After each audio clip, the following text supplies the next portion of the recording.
Well, the place of immigration in Australian politics couldn't have been any clearer than it was during the grotesque week that we've just finished, where Morrison took a leading role both in touting Australia's Iraq deployment and in the government's after-sales service for Thursday's terror raids. And the front page of the Courier Mail on that day captured the full militarisation of border policy that we're now experiencing. There was Morrison photoshopped into Bush's mission accomplished aircraft carrier cameo, signalling victory on the so-called war on boats.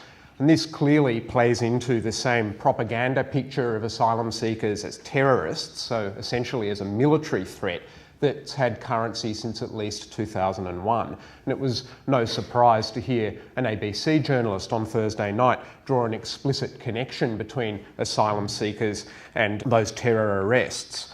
I think anyone who, like me, was at the Muslim community snap rally on Thursday night at Lakemba would have been able to observe for themselves the very real, serious social price that this country pays for last week's murderous political adventurism and other exercises like it. You know, the apprehension among Muslim people present there was palpable, and you could really just feel the social rifts widening in front of your eyes. Well, it goes without saying that refugee boats pose no actual threat to border security. The border that they do threaten is the ideological one between a confabulated version of an imaginary Australian community that mainstream politics is heavily invested in, and the various real-world communities that actually make up our society. And appeals to a uniform set of Australian values are obviously part of the stock cant of mainstream politics. Justifying the deployment in Iraq the other day, Morrison said, quote, "Australia has always been seen as a legitimate target by terrorists and extremists because of who we are and what we're about."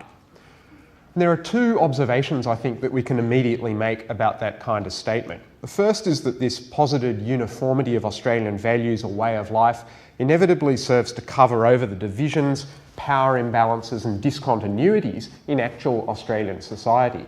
And in doing so, it tacitly validates one section of the community, you know, a white, employed, Christian, heterosexual part of the community over the others. The second thing we can say is that these kinds of statements presuppose some other social group that Australian identity is offset against, and immigrants in particular, unauthorised ones, play exactly that role.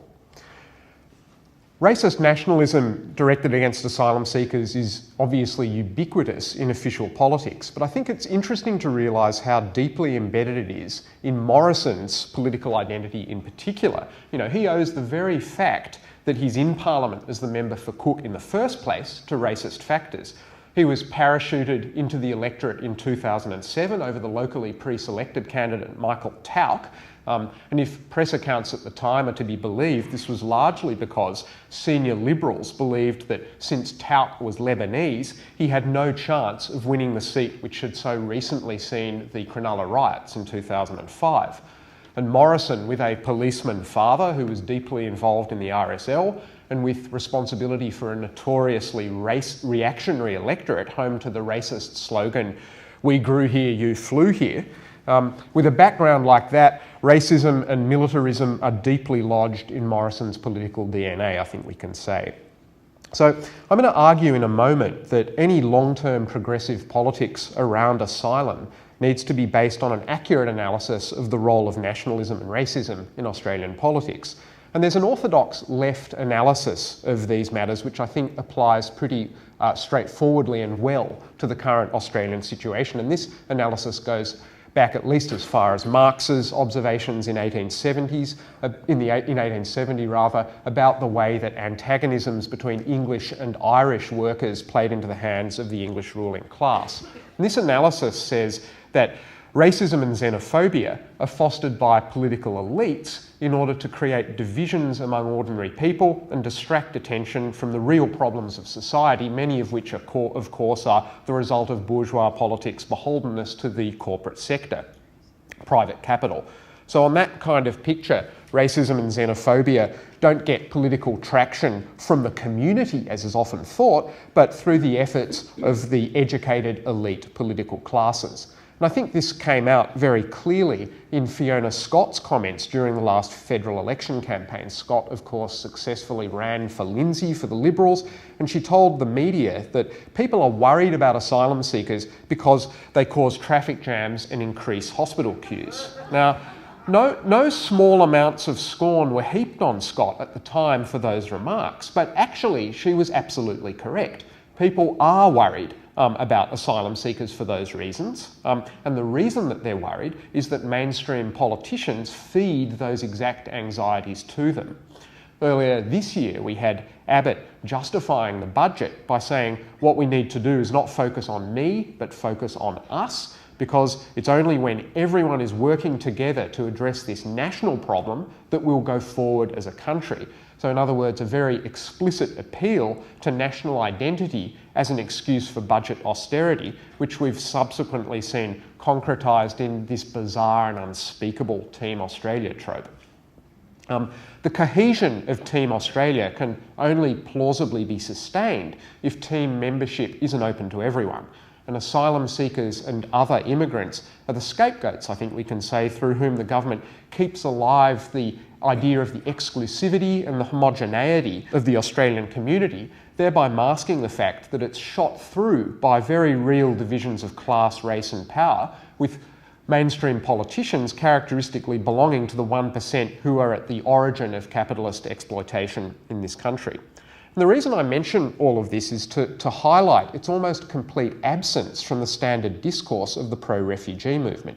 And it's not an exaggeration, I think, to say that the asylum issue is characteristically seriously misframed in public discussion.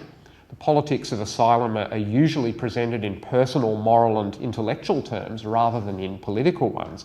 You know, we're told that the basic problem is that politicians or the public lack compassion or perhaps too ignorant to understand the real issues with refugees properly. And this personalised and moral construal of the drivers of anti-refugee sentiment has the effect, I think, of completely obscuring the real reasons that mainstream politics instrumentalise refugees, which, as I've just tried to suggest, has very little to do with personal qualities like people's capacity for compassion or degree of intelligence, and everything to do with structural features of the political system, especially the use of racist nationalism as a divide and conquer tactic by the vast majority of the political class. So in this light, it's disappointing, to say the least, to see so many advocates grounding their appeals for more progressive refugee policies on supposed Australian values, since this counterproductively plays into the very nationalism that's at the origin of anti-refugee sentiment in the first place. Even worse, this kind of nationalistic appeal for refugees usually goes hand in hand with a completely illusory belief that a legal rather than a political solution is what can end Australia's asylum disgrace. Thinking that lawyers will fix the problem for us is a weird form of vanguardism, essentially, that says that society and politics can be reshaped by a professional elite. And this is just as misguided as the idea that the way forward for the refugee campaign is, politely persuading politicians to give us better leadership. And that illusion is extremely deeply entrenched. It's the point of view, for example, that's put forward unequivocally in this otherwise very good and useful and interesting book by Jane McAdam and Fiona Chong, Refugees.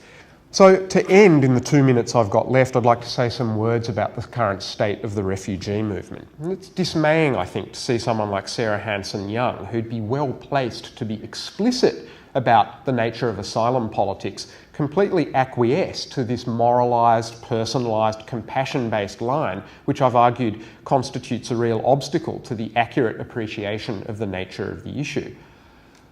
The refugee movement is at a bit of a transitional point at the moment. There's a gradual broadening of the support for refugees in the community, which should obviously be welcomed, but it also isn't without dangers. Part of the dialectic of progressive change is that left-wing movements widen by drawing in people from their right, in other words, people who are more conservative. And we often talk about the refugee movement broadening, but we shouldn't neglect the risk that what may actually happen is that it gets co-opted by a politics that's originally incompatible with it. The risk is that as it widens, the movement's demands will be conservatised and softened, For instance, limited to the demand that people not be detained for too long, or that they be detained in more humane conditions, or that children be released from detention with adults staying inside.